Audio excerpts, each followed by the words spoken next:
हजरत साहब मेरे शौहर थे माँ पहले ऑस्ट्रेलिया गए हैं काम के جی सिलसिले में। جی جی तो उनको वहाँ पर किसी कंपनी ने बुलाया है। جی हमारी 1 साल की बेटी है। جی दरअसल हम तीनों ने इकट्ठे ही जाना था, हम तीनों का वीजा आया हुआ है, लेकिन मेरे शौहर पहले चले गए।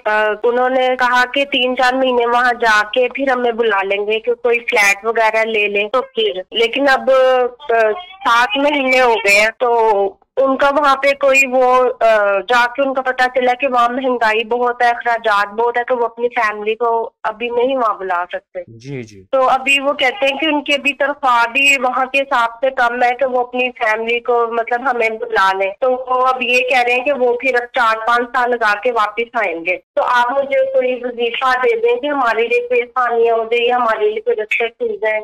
آپ کے میاں وظیفہ کریں گے؟ اکثر خواتین کرتی نہیں ہیں، مرد نہیں کرتے۔ میں کروں گی آپ جی یہ 2 عمل اگر یقین طاقت دھیان سے کر لیں، انشاءاللہ جی غیبی نظام برکتوں رحمتوں کا اور غیبی نظام اللہ کے فضل کا آپ کے ساتھ ہوگا، اور جی انشاءاللہ رحمتیں اور برکتیں ہوں گی۔ حسبنا اللہ و نعم الوکیل یا وارثو یا نصیرو، اس کو بہت زیادہ جی پڑھیں صبح شام توجہ سے اور بہت دھیان سے، یقین کی کیفیت سے، اور جی صبح شام ایک تسبیح پڑھیں، رب انی لما انزلت الی من خیر فقیر، یہ صبح شام